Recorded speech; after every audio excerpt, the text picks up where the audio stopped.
Hello दोस्तों, नमस्कार। स्वागत है आपका हमारे चैनल पर। आइए हम लोग, जैसा कि हमारे हाथ में आप लोग एक सिंपल उपकरण देख रहे हैं, जिसमें कि हमने एक चादर लिया है और इसके ऊपर पेन की खाली कवरिंग जोड़कर और इसमें धागा बांधकर नीचे नट लटका दिया है। इसको हम लोग दोस्तों सिंपल क्लाइनोमीटर बोलते हैं। इसकी सहायता से हम लोग किसी भी मकान की या कोई हमारे सामने बिल्डिंग है, कोई टावर है, कोई पोल है, उसकी ऊंचाई ज्ञात कर सकते हैं। तो जैसे कि हमारे सामने आप देख रहे हैं, एक बिल्डिंग दिख रही है, इसकी ऊंचाई को हमको ज्ञात करना है। तो इसकी सहायता से हम लोग इसकी ऊंचाई ज्ञात करेंगे। फिर बाद में उसको वेरीफाई करने के लिए, सत्यापित करने के लिए दोस्तों, हम लोग इसकी एक्चुअल हाइट फिर खुद से नाप कर ज्ञात करेंगे। तो फिर हम बाद में देखेंगे क्या कि हमारा जो प्रैक्टिकल के द्वारा जो ऊंचाई ज्ञात किए हैं और जो रियल इसकी ऊंचाई है, क्या दोनों बराबर आया है कि नहीं। हम लोग इस क्लाइनोमीटर की सहायता से यहाँ से हम लोग एंगल ऑफ एलिवेशन ज्ञात करेंगे और बेसिक ट्रिग्नोमेट्री का प्रयोग करके हम लोग इसकी ऊंचाई ज्ञात करेंगे। तो जैसा कि आप हमारे सामने देख रहे हैं कि इसकी ऊंचाई ज्ञात करने के लिए, और आपको ये वीडियो अच्छी प्रकार समझ में आ जाए, इसके लिए हमने एक सेटअप तैयार किया है। जैसा कि यहाँ पर एक है जिसको ज़मीन में गाड़ दिए हैं, ताकि यहाँ से हम आसानी से हम लोग इसको फोकस करेंगे। उसके दोस्तों, जैसा कि आप देख रहे हैं कि हम धागा से यहाँ पर राइट एंगल ट्रायंगल बना दिए हैं। ये वाला जो है, ये उस राइट एंगल ट्रायंगल के हाइपोटेन्यूज को दिखा रहा है और ये हमारे दिखा रहा है, ठीक है। और सामने जो धागा है, ये जो सामने आप जो थ्रेड देख रहे हैं, ये इसके परपेंडिकुलर यानी लंब को दिखा रहा है। राइट एंगल ट्रायंगल बना है, इसका हो गया परपेंडिकुलर यानी कि लंब, और ये हो गया बेस यानी कि आधार, और ये जो इस तरह से जो देख रहे हैं, जो डायगोनली तिरछे है, यह हमारा हो गया हाइपोटेन्यूज यानी कि कर्ड हो गया, ठीक है दोस्तों। अब चूंकि इसको हम जमीन से ऊपर इसलिए बनाए हैं ताकि इसको हम आसानी से, यहाँ पर जो क्लाइनोमीटर देख रहे हैं, इसकी सहायता से हम लोग यहाँ से ये जो एंगल बन रहा है, अब इसी को हम लोग मेजर करेंगे। और जो हम लोग लंब रेखा देख रहे हैं, उसी को हमको ज्ञात करना है। तो आइए हम लोग इस क्लाइनोमीटर की सहायता से ये एंगल ऑफ एलिवेशन ज्ञात करते हैं। तो इसको एंगल ऑफ एलिवेशन ज्ञात करने के लिए दोस्तों, हम लोग इसको यहाँ पर रखते हैं। जैसा कि देख रहे हैं कि ये हमारी लाइन ऑफ साइट है। जब हमारी लाइन ऑफ साइट और ये जो आधार बेस रेखा है, दोनों पैरेलल है, ठीक। और जब ये दोनों पैरेलल आपस में है, तब इन दोनों के बीच में जो एंगल बन रहा है वो 0 डिग्री बन रहा है। इसमें जो हमारा यह एक तरह से प्लम्बाब यानी साउल काम कर रहा है, वह इससे 90 डिग्री पर है, ठीक। अब हम लोग क्या करते हैं, टॉप बिंदु को जहाँ पर धागा बंधा हुआ है उसको फोकस करते हैं और देखते हैं कि कितना एंगल बन रहा है। तो जैसा कि दोस्तों, अभी जब मैं इसको इस तरह से फोकस कर रहा हूँ, यहाँ से देख रहा हूँ, तो यहाँ पर हमको बिल्डिंग का टॉप मोस्ट पॉइंट दिख रहा है जहाँ पर धागा बंधा हुआ है। उस समय हमारा जो यहाँ पर एंगल बन रहा है बेस लाइन से, वो यहाँ पर लगभग 35 डिग्री बन रहा है। यहाँ से ये जो धागा है 35 डिग्री बन रहा है, ठीक। तो यह 35 डिग्री इधर से और इधर से हम लोग लेंगे तो 65 डिग्री। तो चूँकि हमको पता है दोस्तों कि यह वाला कोण और यह वाला कोण, ये दोनों बराबर होता है। तो यहाँ से 35, तो यानी कि इसका भी एंगल कितना हो गया, 35 डिग्री। तो इस प्रकार से दोस्तों, हम लोग इसकी सहायता से जब ज्ञात किए हैं, तो हमको जो उन्नयन कोण मिला है वो 35 डिग्री मिला है। अब ये जो एंगल था, ये हमको इस क्लाइनोमीटर की सहायता से मिल गया है। अब हमको इस बेस लाइन को नाप सकते हैं।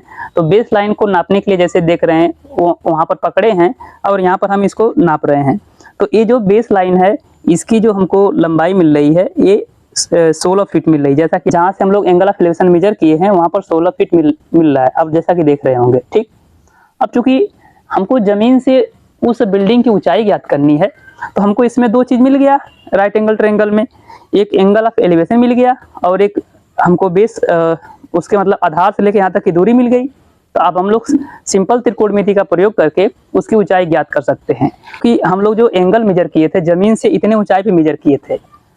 तो चूंकि ये जो हम लोग स्टिक गाड़े हुए हैं जमीन में, तो आप देख रहे हैं कि हम लोग कोण यहाँ से नापे थे, तो इसलिए हमको इसकी ऊंचाई को भी इसमें कंसिडर करना पड़ेगा, लेना पड़ेगा। तो इसकी ऊंचाई को हम लोग लेते हैं। तो जैसा कि देख रहे हैं, कि जो हम लोग एंगल मेजर किए थे, क्योंकि इस वाले धागा से मेजर किए थे, मापे थे, और यह धागा जमीन से कितने ऊंचाई पर है, तो इसको भी हम लोग नाप लेते हैं। तो इसको हम लोग नापते हैं। तो जैसा कि आप देख रहे हैं, यह जो धागा है, उस राइट एंगल ट्रायंगल का जो आधार रेखा है, वह जमीन से 2 फीट 6 इंच यानी कि टोटल 30 इंच ऊंचाई पर है। तो इस ऊंचाई को हमको उसमें जोड़ना पड़ेगा, फिर बाद में हमको उस टोटल ऊंचाई मिल जाएगी। अर्थात इस राइट एंगल, ये जो हमारे सामने समकोण त्रिभुज बना हुआ है, इसकी सहायता से तो हमको जो ऊंचाई मिलेगी, इधर लेकर आइए आप, तो इसकी सहायता से जो हमको ऊंचाई मिलेगी, उसके टॉप बिंदु से लेकर यहाँ तक ऊंचाई मिलेगी, उसके टॉप बिंदु से लेकर यहाँ तक की ऊंचाई मिलेगी, और बाद में हम लोग को ये ऊंचाई उसमें जोड़ देंगे, यहाँ से लेकर यहाँ तक की उसकी ऊंचाई जोड़ देंगे, 2 फीट 6 इंच जोड़ देंगे, तो हमको टोटल ऊंचाई इसकी जमीन से मिल जाएगी। तो आइए हम लोग अब कैलकुलेशन वर्क करते हैं, फिर बाद में इसकी एक्चुअल ऊंचाई नापेंगे। ठीक, आइए दोस्तों हम लोग अब इसको हम लोग कैलकुलेशन करते हैं। तो जब हमको जो एंगल जो मिला था वो कितना मिला था, थीटा का मान मिला था हमको 35 डिग्री। ठीक, और ये जो बेस लाइन था, आधार रेखा था, ये जो आधार रेखा था, इसकी हमको लंबाई मिली थी यहाँ से यहाँ तक। अपने सुविधा के लिए इसका हम लोग नाम लिख लेते हैं। यह हो गया ए, यह हो गया बी, यह हो गया सी, और ये हो गया डी, और ये हो गया ई। तो हमको यहाँ से लेके यहाँ तक की जो मिला था, कितना मिला था, 16 फीट मिला था। और ये जो स्टिक थी जमीन से, ये हमारा ग्राउंड लेवल है, जीएल है। ठीक, इसको हम लोग मार्क कर देते हैं। इसकी जो ऊंचाई मिली थी हमको जमीन से लेकर यहाँ तक की, ये मिला था हमको 2 फीट 6 इंच मिला था, यानी टोटल 30 इंच हमको ऊंचाई मिला था जमीन से। और इस ठीक है दोस्तों, तो अब इसमें हम लोग सिंपली आइए हम लोग, चूँकि यह एक हमारा राइट एंगल ट्रायंगल है, ठीक, तो आइए सिंपल ट्रिग्नोमेट्री का प्रयोग करते हैं। तो जैसा कि हमको पता है ये थीटा है, थीटा के सामने वाली जो भुजा होती है, इसको हम लोग बोलते हैं परपेंडिकुलर यानी कि लंब। तो यह हमारा हो गया परपेंडिकुलर लंब हो गया, और यह हमारा हो गया, ये वाली जो लाइन हो गई, यह हो गई बेस यानी आधार।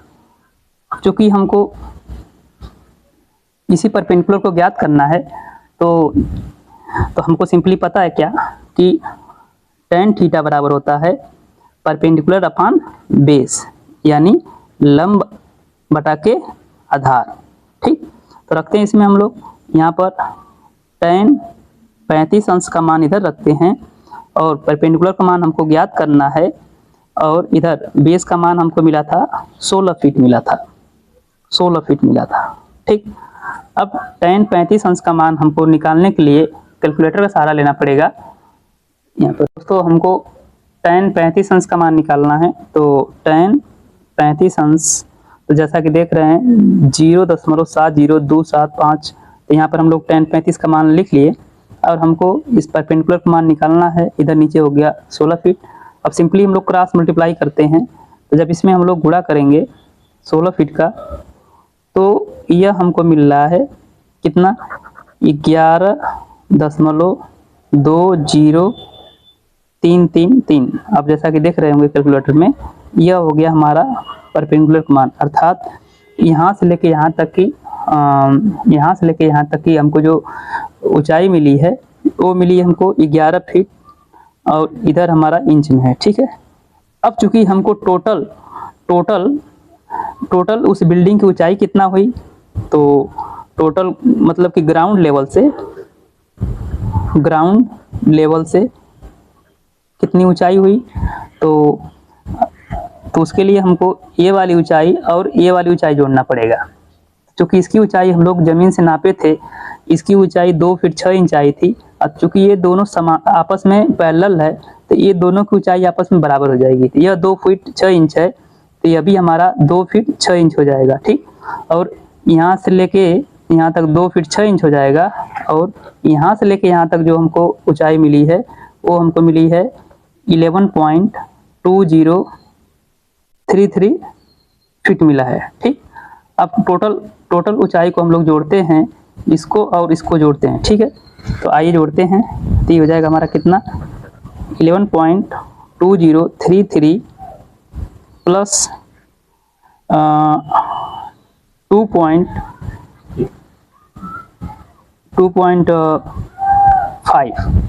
ठीक, 2.5 क्यों दोस्तों, क्योंकि यह हमारा 6 इंच है और 1 फीट में हमको पता हो, 1 फीट में हमारा होता है 12 इंच होता है।